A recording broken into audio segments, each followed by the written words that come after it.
La interpretación de los sueños, capítulo 1. La bibliografía científica sobre los problemas del sueño.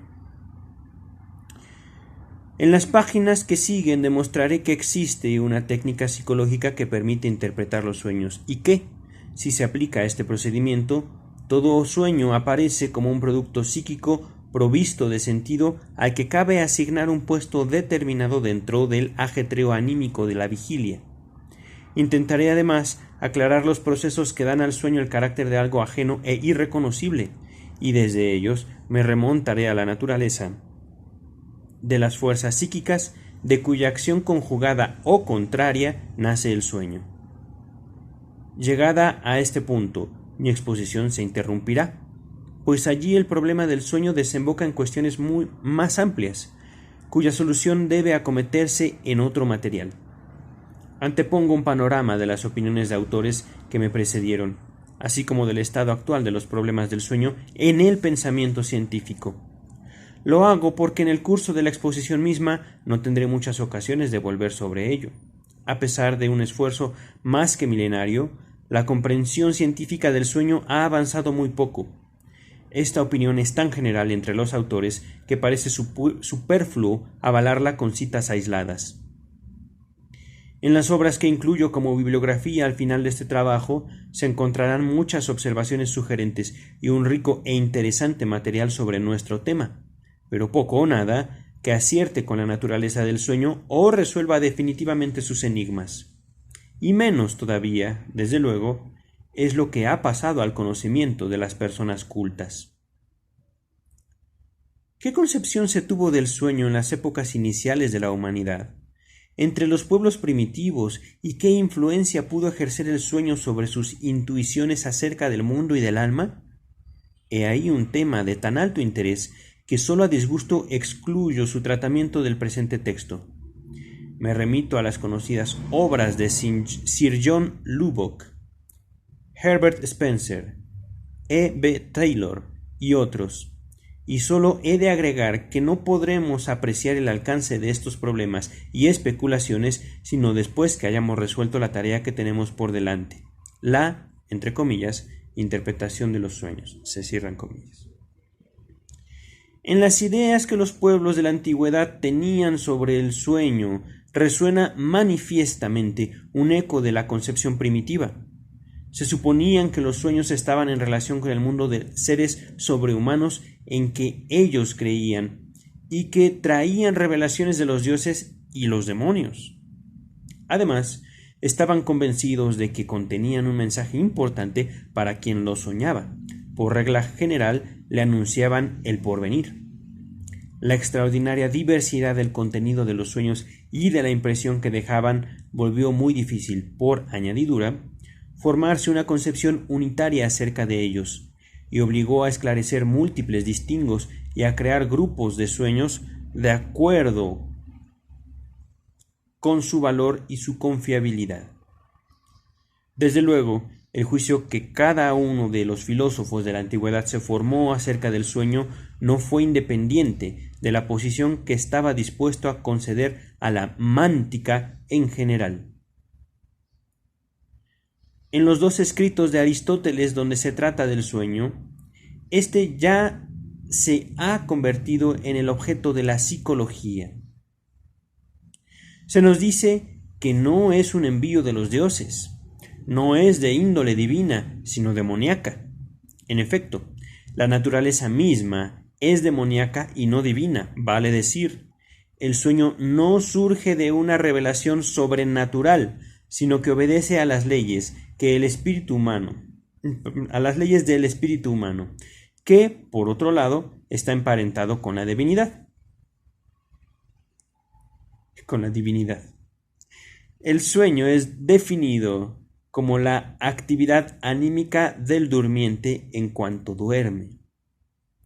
Aristóteles conoce algunos de los caracteres de la vida onírica. Por ejemplo, que el sueño amplifica pequeños estímulos que sobrevienen durante el dormir.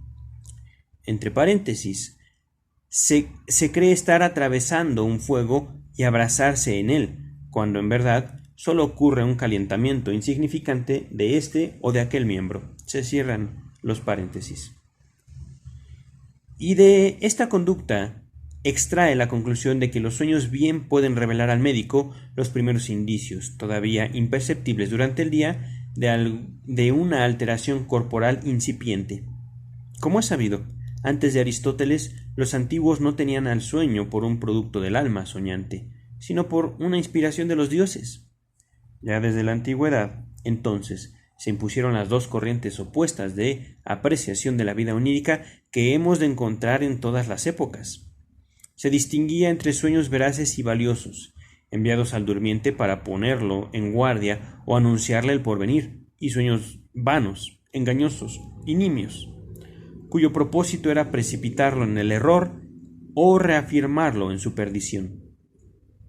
Group reproduce una de estas clasificaciones de los sueños siguiendo a Macrobio y a Artemidoro. Los sueños, está citando, esto es entre comillas, los sueños se dividían en dos clases. La primera solo era influida por el presente o el pasado, pero carecía de significación para el futuro. Comprendía los insomnia, que reproducían directamente la representación dada o su contrario, por ejemplo, el hambre o su apaciguamiento. Viene una palabra en griego que no alcanzo a leer, está borrosa la escritura. Es el nombre de otro sueño. Estos que ampliaban en la fantasía la representación dada, como la pesadilla, efialtes. En cambio, la otra clase se considera significativa para el porvenir. A ella pertenecen, número 1, el augurio directo que se recibe en sueños, oraculum. Número 2, la predicción de un acontecimiento inminente, visión. Número 3, el sueño simbólico, que requería explicación, somnium. Esta teoría se ha mantenido durante muchos siglos. Ahí cierra el paréntesis, les recuerdo, Freud está citando a Group de 1906. Continúa Freud. La tarea de una interpretación de los sueños, entre comillas, se cierran comillas, se plantea en la conexión de esta alternancia en su apreciación, puesto que de los sueños se esperaba obtener importantes esclarecimientos, pero no todos eran directamente comprensibles, y no podía saberse si un sueño determinado, incomprensible, no anunciaba, sin embargo, algo importante. Tenía que nacer el empeño por reemplazar el contenido incomprensible del sueño por otro transparente y, por tanto, pleno de significado. En la antigüedad tardía se consideró como la máxima autoridad en interpretación de sueños a Artemidoro Daldiano, cuya minuciosa obra oneirocrítica ha de resarcirnos de los escritos del mismo tenor que por desgracia se han perdido. La concepción precientífica de los antiguos sobre el sueño armonizaba sin duda perfectamente con su cosmovisión general, que solía proyectar al mundo exterior como realidad aquello que sólo la tenía dentro de la vida anímica. Además, respondía a la impresión dominante que provoca el sueño en la vida de vigilia, cuando su recuerdo perdura al despertar. En el recuerdo, el sueño se presenta como algo ajeno, por así decir, procedente de otro mundo, y contrapuesto a los otros contenidos psíquicos. Por lo demás, sería erróneo creer que la doctrina del origen sobrenatural de los sueños no encuentra partidarios en nuestros días. Prescindamos de todos los publicistas místicos y pietistas que sin duda tienen derecho a ocupar lo que resta del reino de lo sobrenatural, antes tan extenso, mientras la ciencia natural no logre conquistarlo por completo con sus explicaciones. Pero, aún hombres de agudo ingenio y reacios a todo lo extraordinario se empeñan en defender su fe religiosa en la existencia e intervención de fuerzas espirituales suprahumanas, invocando precisamente el carácter inexplicable de los fenómenos oníricos. El modo en que muchas escuelas filosóficas como la de Schelling aprecian la vida onírica es una clara supervivencia del carácter divino del sueño, indiscutido en la antigüedad.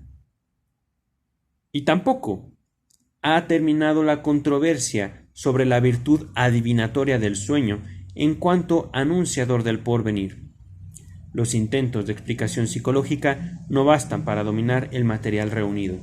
No importa cuán definidamente las simpatías de quienes han abrazado el pensamiento científico se inclinen por rechazar semejante tesis. Muy difícil es escribir una historia de nuestro conocimiento científico sobre los problemas oníricos. La razón es que, por valioso que sean en algunos puntos, en él no se observa progreso alguno siguiendo líneas determinadas. No se ha llegado a la formación de una infraestructura de resultados seguros sobre la cual pudiera seguir construyendo un investigador que viniese después, sino que cada autor acomete los mismos problemas, por así decir, desde el principio. Si quisiera atenerme al orden cronológico de los autores y resumir las opiniones de cada uno sobre los problemas oníricos, tendría que renunciar al esbozo de un cuadro de conjunto sobre el estado actual de los conocimientos acerca del sueño. Por eso he preferido exponer los temas en lugar de seguir a los autores. Y con relación a cada uno de los problemas oníricos, mencionaré el material para su solución contenga la bibliografía. Puesto que no está a mi alcance dominar toda la bibliografía sobre el asunto, tan desperdigada y que tanto se superpone con la consagrada a otros temas, he de rogar a mis lectores que se conformen con que, en mi exposición, no se pierda ningún hecho fundamental y ningún punto de vista importante. Hasta hace muy poco, la mayoría de los autores se veían motivados a tratar juntos el dormir y el soñar, añadiendo por regla general la consideración de estados análogos que abundan en la psicopatología, así como procesos semejantes al sueño, como por ejemplo las alucinaciones, visiones, etc. En cambio, en los trabajos más recientes se advierte el esfuerzo por restringir el tema y tomar como objeto, por ejemplo, un problema particular del ámbito de la vida onírica. Quiero ver en este cambio una expresión del convencimiento de que en asuntos tan oscuros no es lícito buscar ilustración y acuerdo, sino mediante una serie de investigaciones de detalle. No otra cosa que una de estas, y por cierto de naturaleza psicológica especializada, es lo que puedo ofrecer aquí. Poca ocasión he tenido de ocuparme del problema del dormir, pues es esencialmente fisiológico, aunque en las características del estado del dormir tiene que estar contenida la alteración de las condiciones de funcionamiento del aparato psíquico. Por eso hemos omitido también la bibliografía sobre el dormir. El interés científico por los fenómenos oníricos en sí lleva a plantearse los problemas que a continuación trataremos y que en parte se superponen.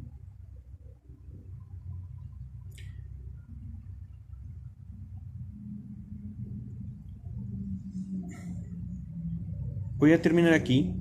El capítulo 1 es un capítulo muy largo.